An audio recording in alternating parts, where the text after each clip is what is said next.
Welcome to RK's math tutorial. आज हम discuss करने जा रहे हैं क्लास 11 का चैप्टर रिलेशंस एंड फंक्शन। ठीक है, स्टार्ट करते हैं इसकी एक्सरसाइज 2.3 से। और first question, which of the following relations are function. पहले तो हमने चेक करना है जो रिलेशन दिए हुए हैं फर्स्ट सेकंड थर्ड पार्ट के अंदर, इसमें कौन कौन सा फंक्शन है। अगर वो फंक्शन है then we have to find its domain and range. तो स्टार्ट करते हैं फर्स्ट पार्ट से। Solution, clearly it is a function, clearly it is a function. भाई क्यों है फंक्शन? भाई ये रिलेशन जो दिया हुआ है, कोई every element has a unique image. Definition जो फंक्शन की है, as every element of domain set has a unique image, unique image. तो domain of function DF, domain क्या होती है? जो ऑर्डर पेयर दी है फंक्शन पे उसका जो फर्स्ट एलिमेंट है that gives us the domain. तो क्या हो गया भाई, हमारा करली ब्रैकेट यूज करेंगे 2, 5, 8, 11, 14 एंड 17। और रेंज भी पूछी है उसने, रेंज ऑफ एफ, या ऐसे भी लिख सकते हो range second element of each order pair. वो तो वन एलिमेंट ही है, तो करली ब्रैकेट डाल के one, that is answer. So simple. Second part देखें, इसमें देखो सारे एलिमेंट का डिफरेंट डिफरेंट इमेजेस है। तो same reason we can write it secondly, clearly given relation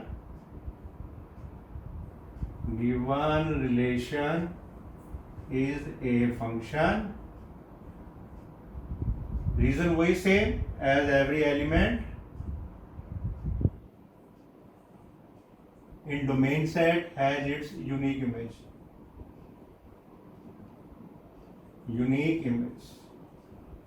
Clear it? By the definition of function you can say. So we can write the domain. इस case में domain क्या होगी भाई? First element है 2, 4, 6, 8, 10, 12, 14। 2, 4, 6, 8, 10, 12 and 14। तो range second element of each order pair. Second element कौन सा है? 1, 2, 3, 4, 5, 6, 7। 1, 2, 3, 4, 5, 6, 7। Let us move to the third part. It is not a function. Reason क्या है? यूनिकनेस नहीं है एलिमेंट की। क्या?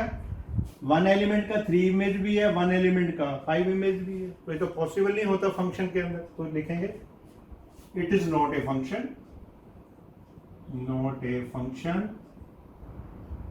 Reason as element 1 has 2 images, uniqueness नहीं है, 2 images 3 and 5। ठीक है, okay, so simple, clear. Question number second, find the domain and range of the following function. Very important question. तो स्टार्ट करते हैं फर्स्ट पार्ट से। एफ एक्स गिवन दिया हुआ है -x। डोमेन के लिए हमें ये चेक करना होता है कि एक्स की हम कौन कौन सी वैल्यू डालें जिससे एफ एक्स डिफाइंड हो जाए। तो लिखते कैसे हैं इसको बेटा? F X is defined only for all real values of X, real values of X. आप एक्स की कोई भी रियल वैल्यू डाल दो, you will get the value of F X. तो that is what we call it a domain. तो domain क्या होगी भाई इसकी? डोमेन ऑफ फंक्शन एफ की ऑल रियल। जब भी रेंज फाइंड करना है आपने तो इसको इक्वल टू वाई कर लेते हैं फंक्शन को। Let y equal to minus modulus x. हमें पता है वी नो जो मॉडुलस एक्स है that is always greater than equal to 0। Modulus की वैल्यू हमेशा पॉजिटिव आती है, या तो 0 आ सकती है, ग्रेटर देन 0 आ सकती है। तो माइनस दिया हुआ है, माइनस अगर लगाएंगे दोनों तरफ तो इनइक्वालिटी का जो साइन है वो चेंज हो जाएगा। इसका मतलब वाई की वैल्यू क्या होगी? लेस देन इक्वल टू 0, मतलब नेगेटिव रियल नंबर्स होगी रेंज इसकी। तो रेंज इक्वल टू, इसको इंटरवल फॉर्म में लिखेंगे -∞ टू 0। इक्वल टू का साइन है rectangle bracket. Okay, clear. Either you can write negative real numbers. ठीक है, क्लियर है। सेकंड पार्ट जो है that is very important. F x, very important question.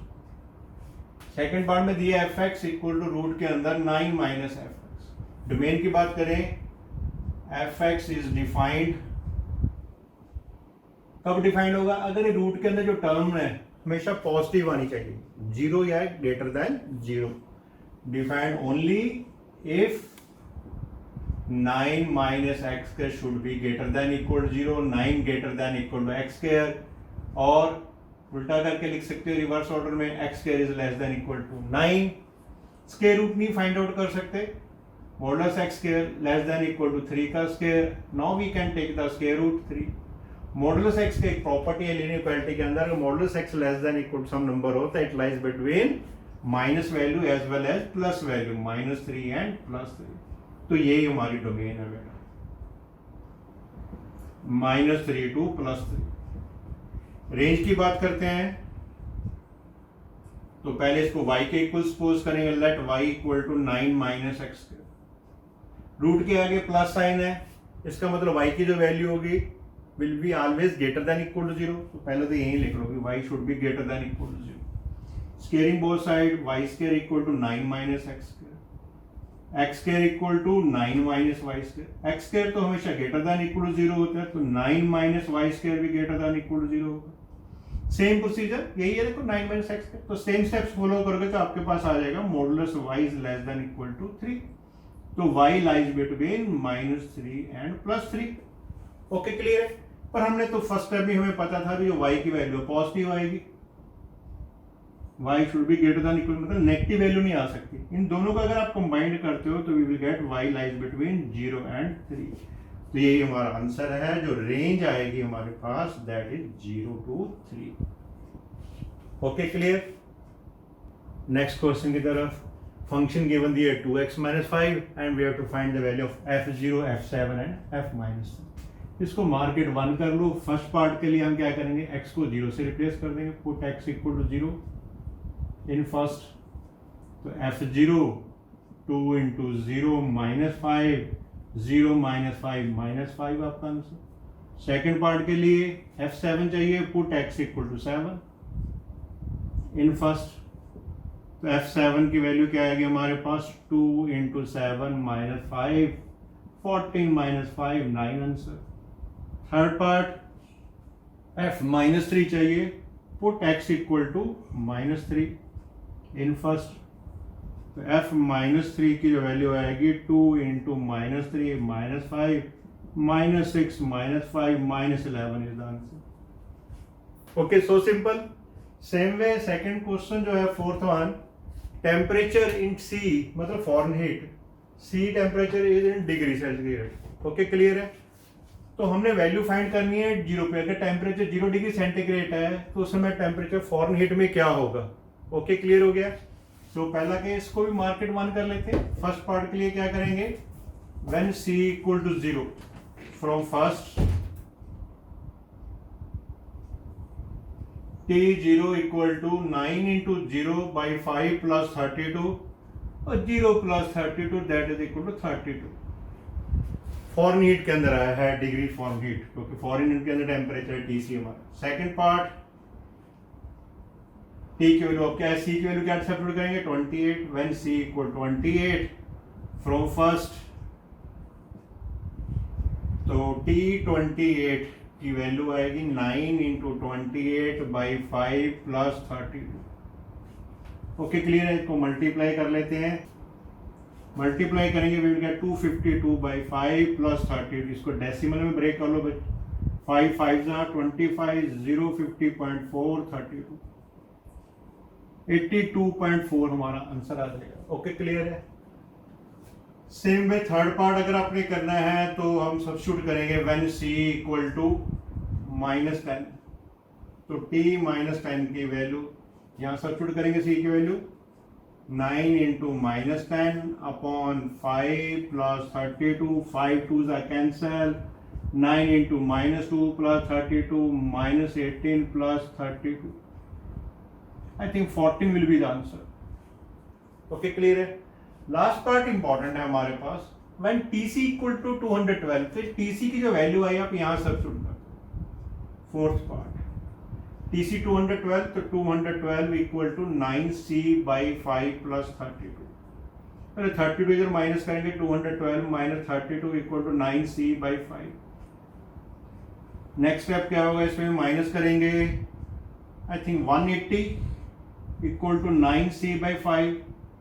तो c की वैल्यू क्या आएगी इस केस के अंदर, 5 मल्टीप्लाई हो जाएगा, 9 डिवाइड हो जाएगा, 180 into 5 divide by 9, 20, 100 degree centigrade.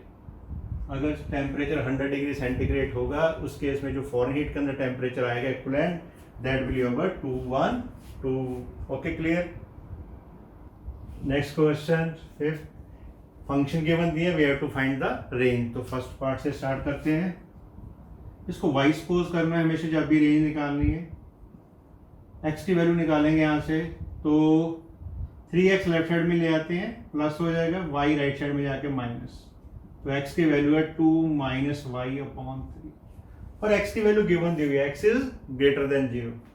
अगर x ग्रेटर देन 0 गिवन दिया है तो x की वैल्यू किसके इक्वल है, 2 minus y by 3 greater than 0। 3 से मल्टीप्लाई कर सकते हो तो 2 उधर 0 हो जाएगा, तो 2 इज ग्रेटर देन y, और we can say y is less than 2। तो यही हमारा आंसर है। तो रेंज क्या आई हमारे पास भाई, y is less than 2 minus infinity to 2 round bracket open interval. Okay, clear. Second part की बात करते हैं। fx equal to x square plus 2 given दिया हुआ है, तो let y equal to x square plus 2, तो 2 माइनस हो जाएगा इधर आके, तो y minus 2 equal to x square, और we can say X square equal to y minus 2। Square is always positive, तो X square is greater than equal to 0। तो X square की वैल्यू क्या है, y minus 2। So simple, clear है। अब minus 2 इधर है तो राइट साइड पे जाके क्या हो जाएगा, पॉजिटिव हो जाएगा। तो y is greater than equal to 2। तो इस केस में रेंज की वैल्यू क्या आएगी, 2 to infinity. Okay, third part की बात करते हैं। fx इक्वल टू एक्स दिया हुआ है, x is real number system, ठीक है। तो let y equal to X, और you can say x equal to Y. अगर x रियल है तो y की वैल्यू भी रियल होगा, ठीक है। तो मतलब for our real values of y we get the values of x। तो इस केस में क्या सेम हो गया, देयरफॉर रेंज ऑफ फंक्शन क्या हो जाएगी, all real numbers. Okay, clear हो गया। So simple. होप ये वीडियो आपके लिए यूजफुल रहा होगा। अगर आप मेरे चैनल के और अपडेट देखना चाहते हो, प्लीज मेरे चैनल को लाइक करें, शेयर करें, सब्सक्राइब करें और कमेंट करना ना भूलें। Thank you so much.